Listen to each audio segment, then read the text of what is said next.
All right, so this week, the lectionary, if you've been to church, you've already heard it, and you've heard Pastor John preach on it. But it's the famous John 3:16, at least is in the reading. So we're gonna look mostly at the story or the interaction between Jesus and Nicodemus. So that'll be the primary focus of the images. But I put this one up here because it's from our recent trip to the Holy Land. We visited in Jordan, is actually the site of Mount Nebo, where Moses was able to see the promised land. And if you remember Moses, it's one of those sort of unfair stories, right? He gets them all the way, gets them just on the threshold, and then he can't get them over the finish line, right? And which I suppose is a metaphor for our faith too, right? Like we take, and it isn't about us as individuals, or but it just seems a little bit unfair for Moses. but this, so this is in Jordan, and looking. Well, you can't see, but if you step up on that platform, then you look into Israel. So you look into the promised land across the Jordan. But this sculpture was there, and so that is, and since it was also in the reading, I thought I'd just put that on the cover slide. But that's tying the crucifixion to the for just as Moses lifted up the serpent in the wilderness, so must the Son of Man be lifted up. And so tying it to the story of Moses and the serpents, remember, and they made a serpent on a pole so that the people could look at it and be healed. So it's just really cool. It's got like you see the serpent kind of wrapping around, and then making the head of Christ with almost like the crown or the halo, right? I don't know who there wasn't really a plaque or anything that I noticed to say who the artist is. So why don't we just read this first part? Actually, I mean, this one's not so long. When we get to next week, we might have to strategize a little more on the reading, but this one's not so bad. So why don't we have someone want to read? Now there was a Pharisee named Nicodemus, a leader of the Jews. He came to Jesus by night and said to him, "Rabbi, we know that you are a teacher who has come from God, for no one can do these signs that you do unless God is with that person." Jesus answered, "Very truly I tell you, no one can see the kingdom of God without being born from above." Nicodemus said to him, "How can anyone be born after growing old? Can one enter a second time into the mother's womb and be born?" Jesus answered, "Very truly I tell you, no one can enter the kingdom of God without being born of water and the Spirit. What is born of water, of the flesh is flesh, and what is born of the Spirit is spirit. Do not be astonished that I said to you, you must be born from above. The wind blows where it chooses, and you hear the sound of it, but you do not know where it comes from or where it goes. So it is with everyone who is born of the Spirit." Nicodemus said to him, "How can these things be?" Jesus answered him, "Are you the teacher of Israel, and yet you do not understand these things?" You want me to go on? Yeah, just read the whole thing, I guess. Okay. "Very truly I tell you, we speak of what we know and testify to what we have seen, yet you do not receive our testimony. If I have told you about earthly things and you do not believe, how can you believe if I tell you about heavenly things? No one has ascended into heaven except the one who descended from heaven, the Son of Man. And just as Moses lifted up the servant in the wilderness, so must the Son of Man be lifted up, that whosoever believes in him may have eternal life. For God so loved the world that he gave his only Son, so that all who believe in him may not perish but have eternal life. Indeed, God did not send the Son into the world to condemn the world, but in order that the world might be saved through him." So hard to change a familiar verse that you memorized, send it. Yeah. Oh, it was, yeah. Right. I know, you learned it. Exactly.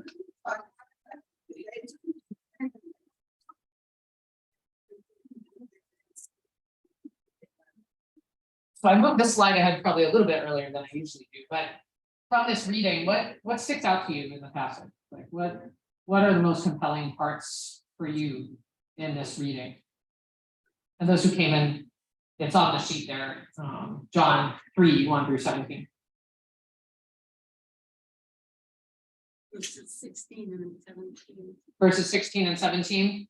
Yeah, and those are the famous ones, right? Like, so those, and that's the one I think, Janet, you were referring to, they change, you know, when the wording is changed, right?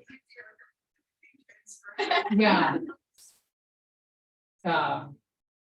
The other one for me is if you cannot believe these earthly things, how could you ever believe in the heavenly things? Right, And so, that is-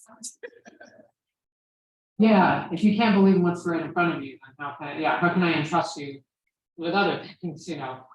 And that is a theme of John's gospel, you know, where Jesus uses like, well, kind of alternatively cosmic and then earthly language, but like then in a different way, you know, so, and you see in this story too, right? Nicodemus is like, wait, you're talking about birth, but being born again is impossible, you know, and so there's definitely in John's gospel this different, like people who are of faith approach things differently and even approach this world differently, right?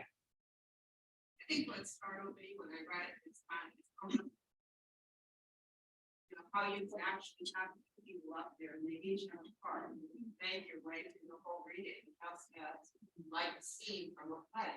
Yeah, that's what makes these Lenten readings so beautiful, but also challenging to get in time because we're gonna have longer ones. They just keep getting longer in Lent. You know, the next one you see on the back there. But because they're like these amazing scenes that John traces out for us and dialogues and really people wrestling, going back and forth with Jesus, like, oh, okay, like you're saying this, next week it's the Samaritan woman, and like, okay, give me that living water, like, what are you talking about, you know? And so even here, there's this back and forth, you know, and Nicodemus only really shows up in John's gospel. I can't remember if he's mentioned, I don't think he's mentioned in the other one, right? That's I John. think that's Joseph. Oh, they kind of get, yeah. And Joseph, as Pastor John says in his sermon, Joseph and Nicodemus show up at the end in John. And so Nicodemus is this Johannine character that, you know, and we will see it in the art as well as in, again, Pastor John mentioned it, but like there's a full circle story for Nicodemus too, right? Like here he's wondering about how can you be born from above and like how do you enter into the womb the second time? You know, and then in the end, do you remember what he does in the end of the gospel? Well, the others takes the body of Christ and in the daylight. That was what really Yeah. Maybe too, the night, you're really the night. Yeah, I love Pastor John to tip our hands here and like he's like, no, I like the I shared the presentation with him and he said, oh, I like these things. So I'm like, I guess we can.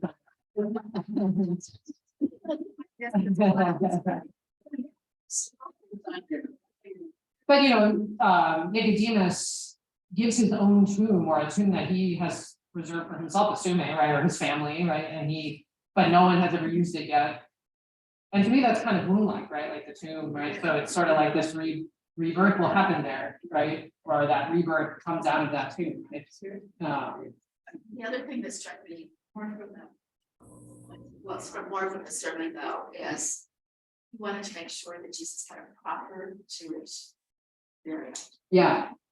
Right. He's still, you know, I mean, he still is who he is, right? And we come to Jesus as we are. And again, the early movement was Jewish, right? But yeah, so he brought his like his own faith to it still, right? And found a way to set. Yeah. So this this image is, you see Henry Osawa Tanner, who's an Black American artist from the 19th century, well, 19th and early 20th century. And what do you notice about this painting in relation to the reading? Very yellow light or golden light, and you assume that's Jesus, of course. Right. Why do you assume it's Jesus? Yeah. Just you play the game, right?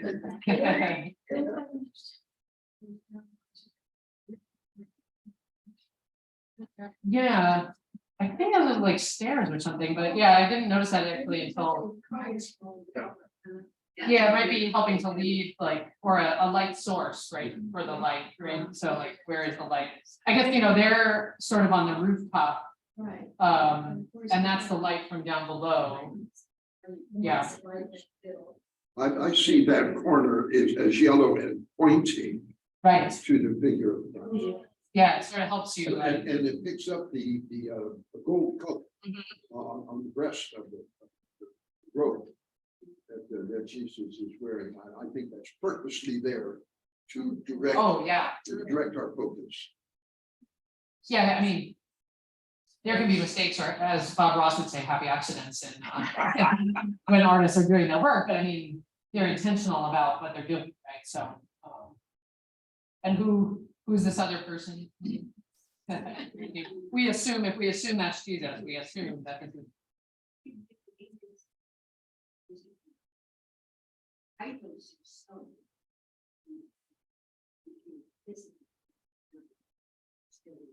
Yeah, does it say, I think it says in this reading, right? It says, I mean, it doesn't exactly tell you, but he said, he was a secret, he was sort of, wait, does it say it in here? Or? No, there is a place where it mentions him later, where it says he was a secret, it says, though a secret one because of his faith, so, or because of, his faith as a Jewish person and being a Pharisee. But it's not in this passage, but, as a leader of the Pharisees, it would have been very risky for his job when the Pharisees are challenging Jesus, and when the religious authorities are like saying, well, what he's teaching is not exactly Orthodox or isn't, Jewish. And so he comes at night, and it's meant to be like a secret kind of thing, or like you meet in the shadows, right? He was great to do that, right? Something was pulling him.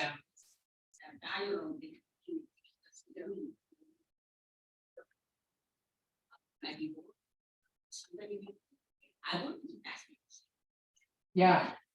Yeah, it was, I guess, a leading of his heart, a leading of his spirit, right? That compelled him, like, I mean, if he wanted only to protect himself, he wouldn't have gone at all, right? It's that we're only in chapter 3 of John. Right. So we're early in this story, and already there's social pressure for people who are part of the establishment in this Jewish community to not be listening openly to. There's some chairs for Rosemary if you want. Okay. Sorry, Jen. Yeah. Yeah, right. It starts pretty early in John, the conflicts, whereas in the other gospels, it's like, well, Jesus walked around and did a lot of like the healings and stuff, and then people start to hear as it grows. But Tanner, just a little bit about him, one of the first African Americans to attend the Pennsylvania Academy, and so that's where this is located. They've kept some of his work, and he did a lot of evocative biblical paintings, and his father actually was a bishop in the African Methodist Episcopal Church, and actually I'll show you a little bust of that too. Can I ask a question? Yeah, sure. 1899, and as a person who grew up in the Midwest, with mostly white figures representing Christ. Yeah. People of Christ. One of the things that struck me is this is the color skin that we see throughout the Middle East. But was that would have that been extraordinary in and of itself at that time? I don't think at this time. My expertise when I did art history was in medieval and Renaissance, but this is in sort of the realist period. And actually Tanner went to the Holy Land, went to Jerusalem and actually studied people. And so he really wanted to capture, like, set it in its time or in the place. Those images of sort of the white Jesus that we are critiquing nowadays, saying like, okay, maybe that, we talked a little about that last week, how it's not always just, we only want to see Jesus as white. It's like, we want Jesus to reflect who we are, right? And that was, the church was commissioning these things, right?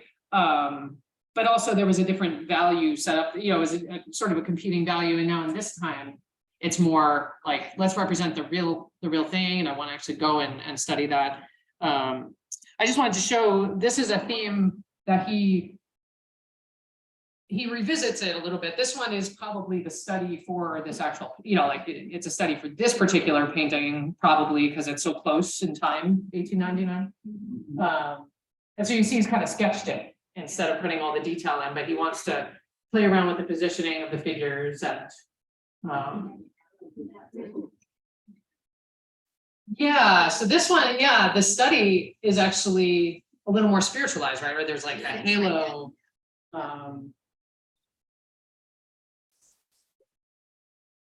Yes. Yeah, a little bit closer together, right? Like a private conversation in the study.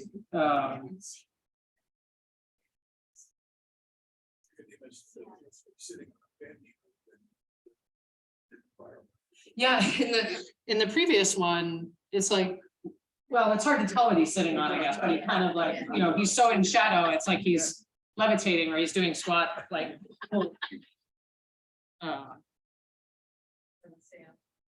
Yeah. Well, something else that we were talking about is that second image sketch with that halo kind of gives you that angelic look, almost a differentiate between the person and an angelic. Right.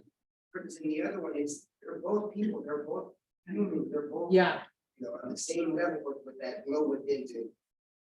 Yeah, and it's done with just that subtle light, and more like pointing to who's the most important in that painting with the light, but not like, Here with the halo, right. it's very much an angelic thing versus this one, it's nowhere the same, but someone has a bit more, that light within. yeah.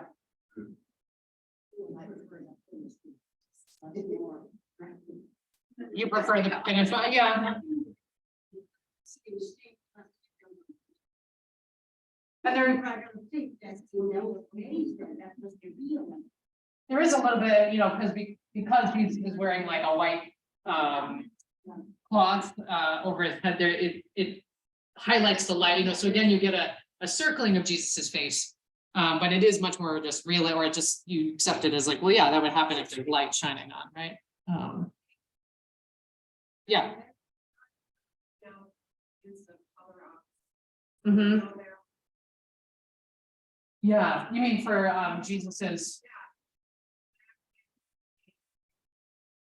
Yeah. Yeah, pushing it out. And then Judy Ellen and then Judy. Oh, you're doing the opposite. All right, hang ten.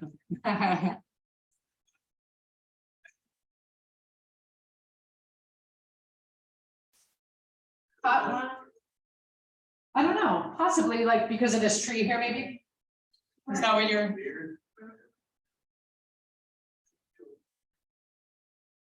Okay. I hadn't thought of that initially, but perhaps.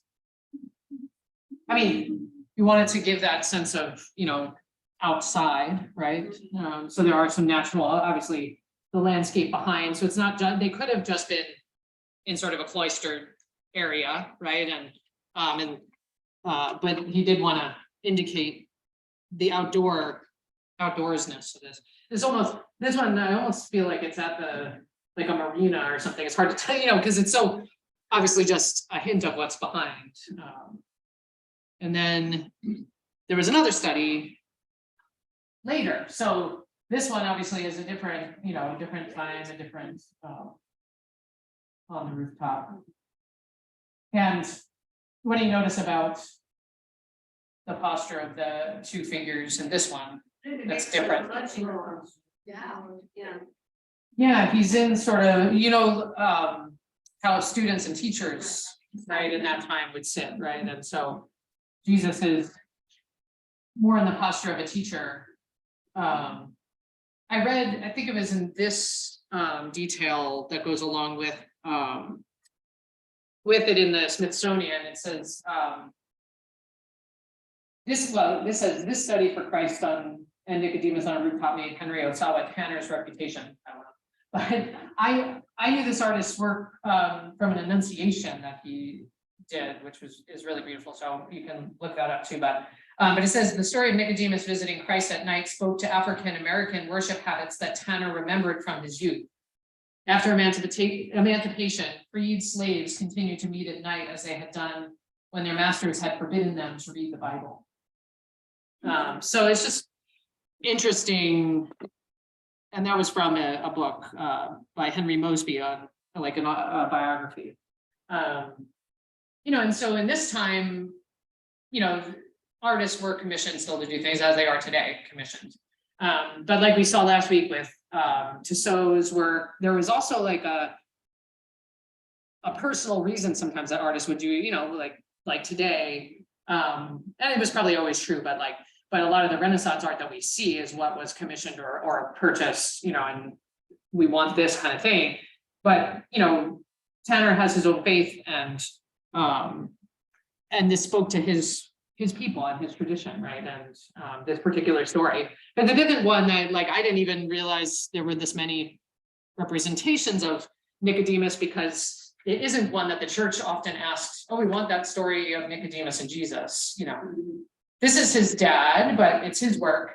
When he was a student, one of his teachers, which I think is but one of the teachers said the technique for painting, you should first learn how to make something 3D before you do it. So they encourage students to do sculpture. And so, I don't know, Johnny, you found some of the information. It was interesting because it says it was cast in 2013. So I don't know if they have just the the clay model or I don't.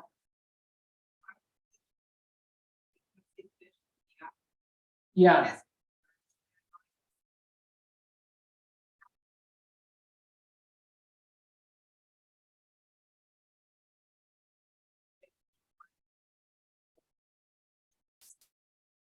It's just. How close your connections to the. Yeah. Even though you pay much less. Yeah, and it's obviously kind of sweet that he chose his dad as a subject. I wonder if he gave one, maybe he gave the original to his dad or something. And then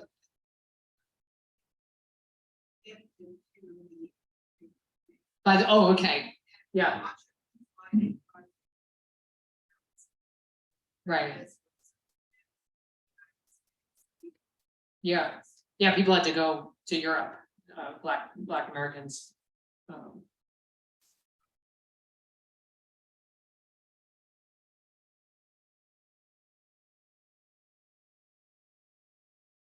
What do you want to say about this one? That is...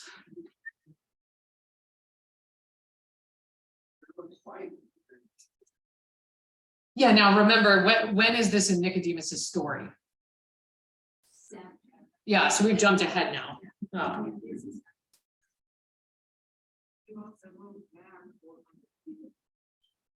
Right.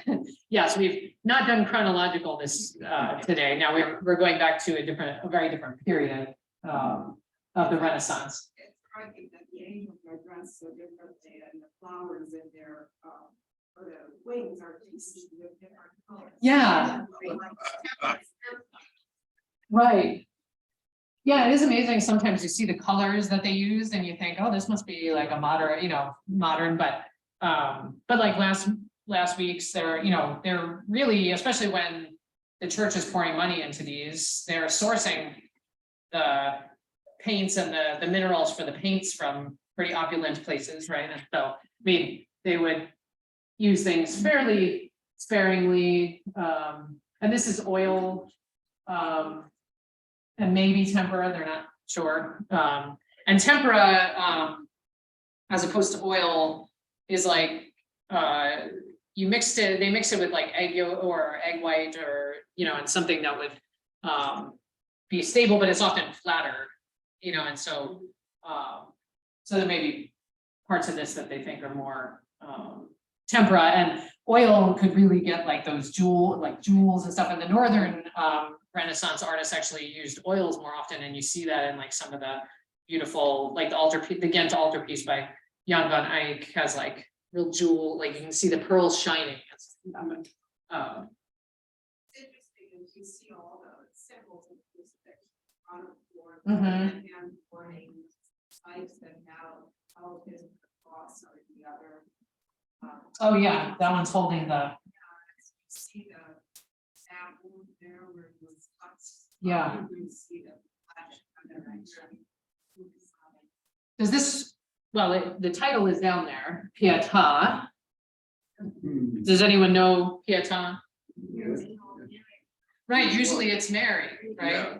When you say Pietà, I mean, we know Michelangelo's, of course, the famous sculpture. And so Janet shared this picture with me, and I had never seen this painting, because again, it's not one that in my art history classes we did a lot, because there weren't other images to show of it, I guess, or something, but it was striking that it's necessarily like you would expect Mary to be back there, but it is Nicodemus, right? And what do you notice about how Nicodemus is holding Jesus? Anything seen?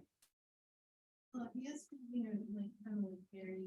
It's Yeah. interesting that he has a blue on his head, which usually wears blue. Right, So, like marine, and then you also have that color match the angel's clothes. yeah, And then you have the opposite color wheel thing again with the blue and the orange. yeah. And then they're very Reddish. purple, it's not like a royal color. Oh, the angels, yeah. Yeah, I mean, I guess that gives it the heavenly feel, right? Like these are the heavenly beings, right? That's in a triangle too. Yeah, so the triangular and the balance, of the figures, so you know who's in the middle. And Jesus creates a triangle, right? The hand, see how this was a traditional thing, and I don't know, doesn't say. I have to look, unless Janet, I don't know if you know where this was originally, forget. No, I don't know that. Right, drawing us in.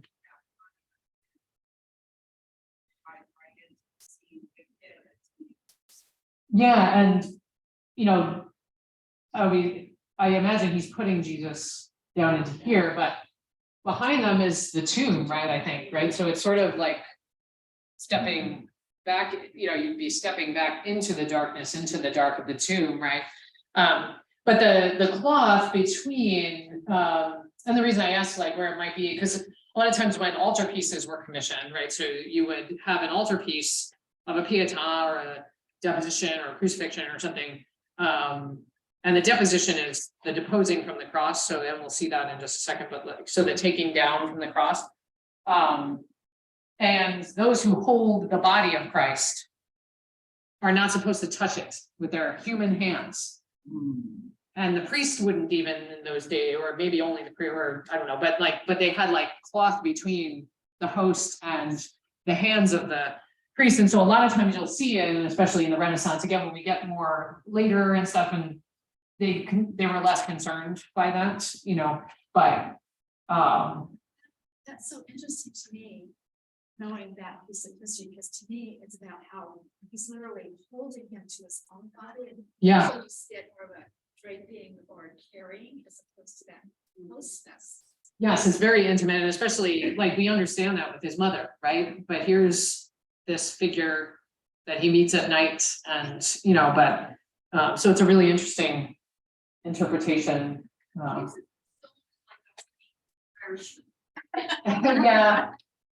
Yeah, it's interesting. I don't know, sometimes, well, yeah, the angels and Jesus have the same hair, so I wonder if it's meant to be a little more golden than red, because red hair is a whole other thing in art.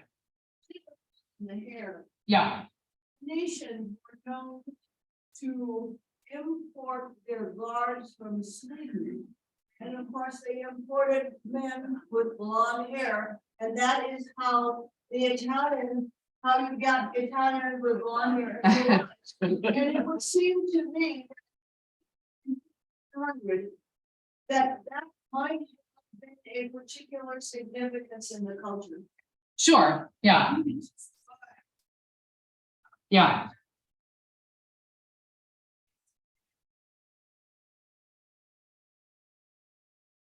Okay, Church of San Domenico Bologna.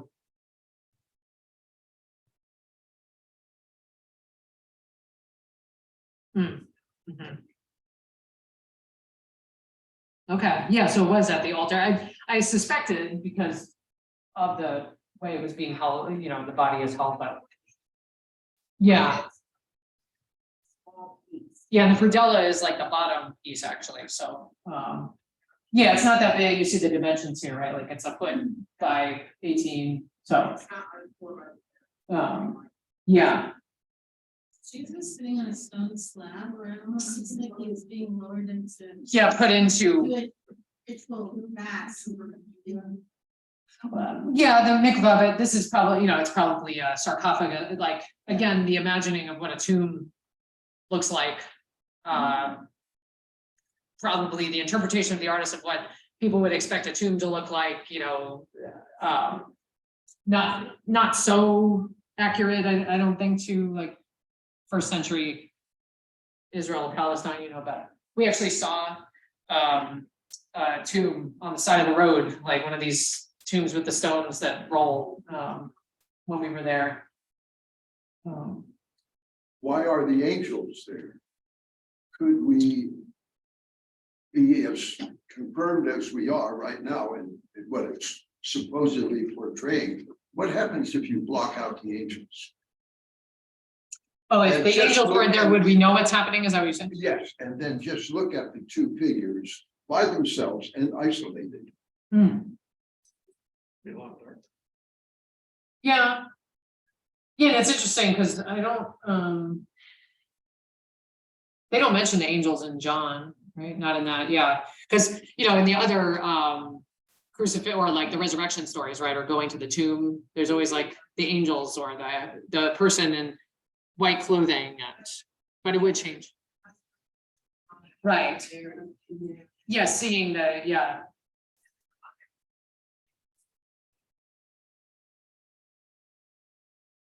Right, instead of including angels, right, yeah, Joseph of Arimathea, right, yeah.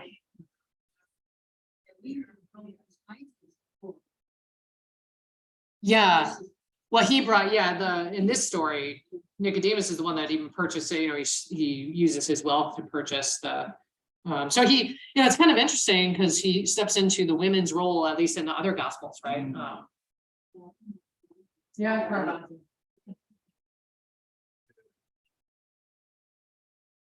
He's one of my favorites, and I've read a That's, number of biographies. There was a recent, well, in the last like 5 years, there was. that's his face, isn't it, in Nicodemus?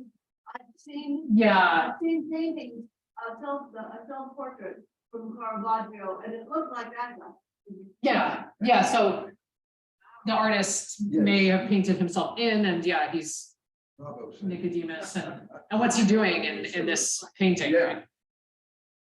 He's again looking at the invisible interlocutor. Watch what we're doing.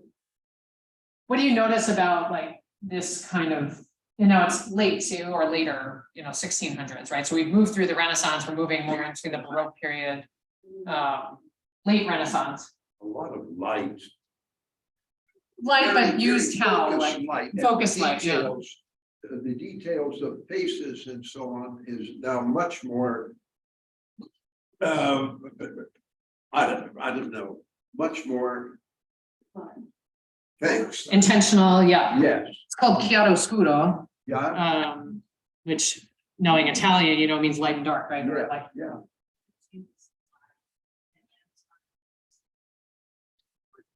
yeah. And in this period, you know, they wanted throughout the Renaissance, it's like showing more and more how we can do anatomy and the accurate, you know, 3D. I almost feel like you need like 3D glasses here, right? Like it's like popping out. What do you notice spatially in this? Very foreshortened foreground, it's in- Yeah. Right, it's like, where is this woman's legs? Where, I mean, there's somehow 4 figures, like, you know. It's like, let me help. And but, you know, they're in this time period, it is like, you know, pushed forward. And they're playing with space. There's sort of a chiastic structure where it's like, you know, they're kind of a tangle but there's like an X shape almost like. And then, then you have the woman in the back, right, who. Kind of, so there's a little bit of controlled chaos, right, or there's like a jumble here, but then it like, but using light and the other ways of focusing, we know it's the most important parts, but. Who's the hand? I know, right? Black male? Yeah, I think, and it's more bluish, and I think that's probably Mary, Mary, Mother Mary. And I do think, I think that's her hands, but, that was like, we saw this, there's a famous icon, if I showed it to you, you would see it, but it's like the baby Jesus and Mary's got a big head, but his arm somehow goes all the way around. So sometimes, I don't know why, it's kind of interesting, it's like, why do you need that there, but just to show again, kind of, I think and to maybe encompass, right, or.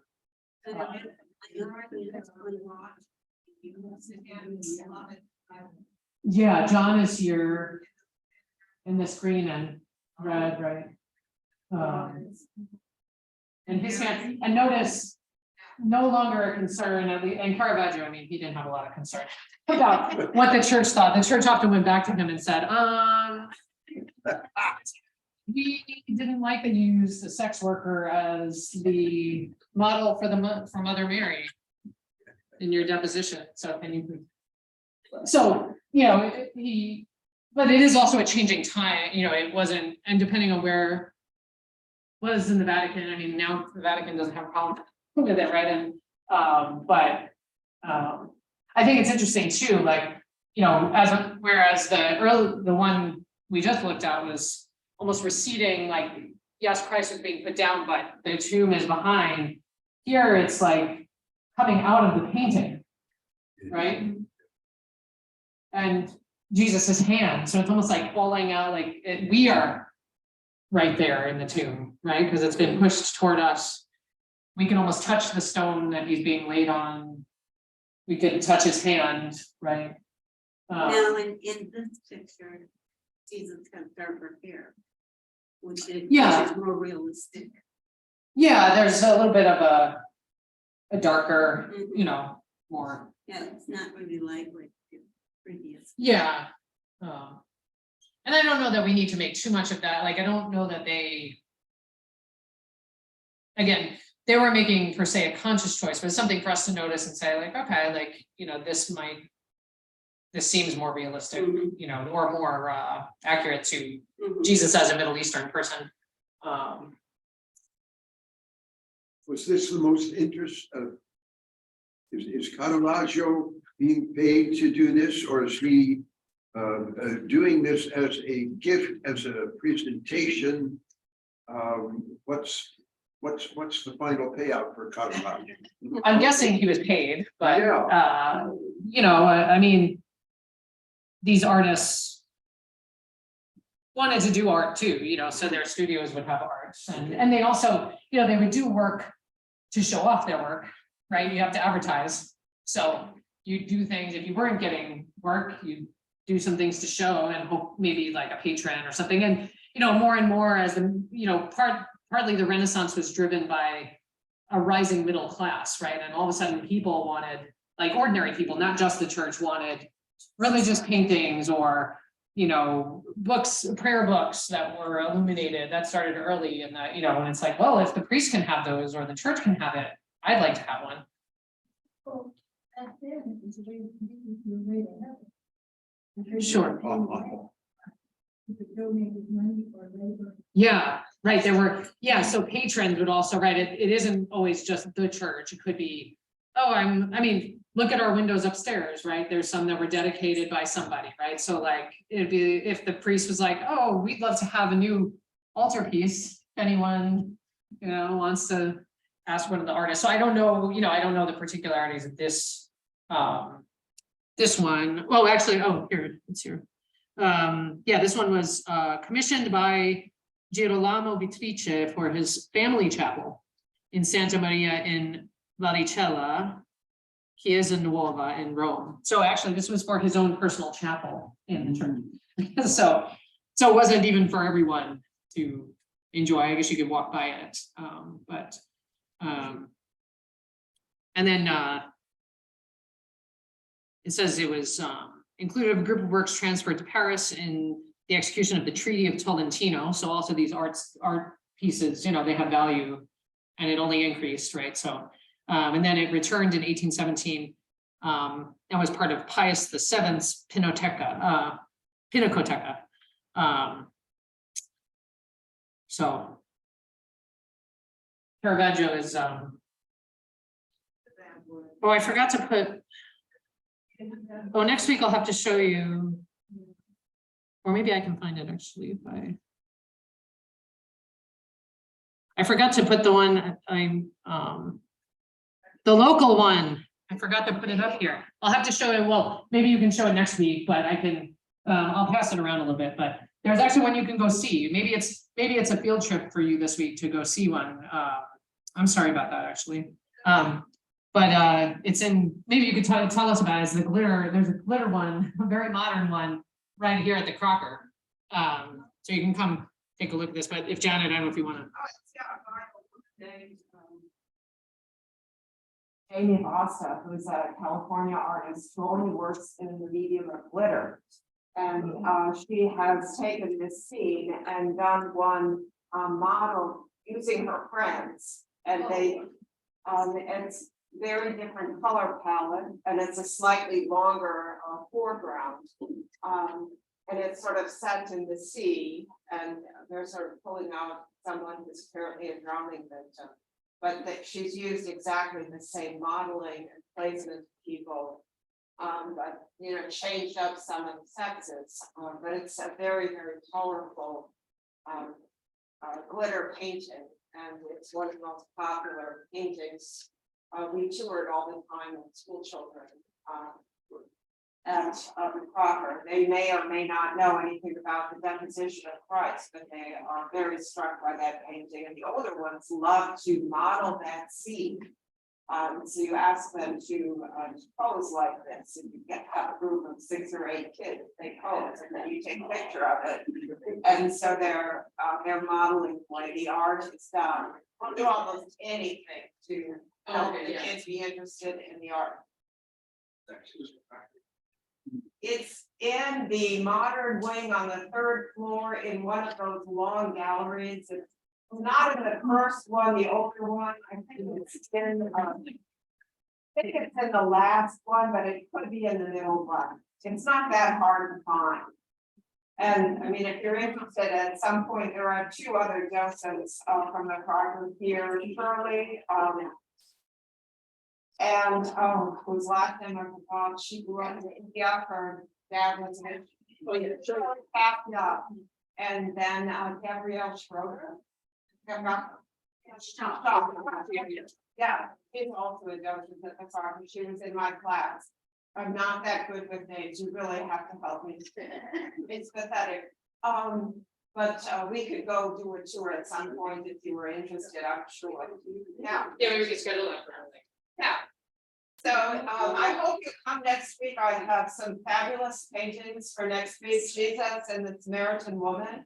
Oh. And if you decide to come back, I would really ask you to try to remember there are 3 great biblical stories about a man meeting a woman at the well and an ensuing wedding for you to think about. And I've got absolutely wonderful paintings of those, and also of Jesus and the Samaritan woman. I've got one really, really surprising of one of those scenes from the Old Testament that will really knock your socks off.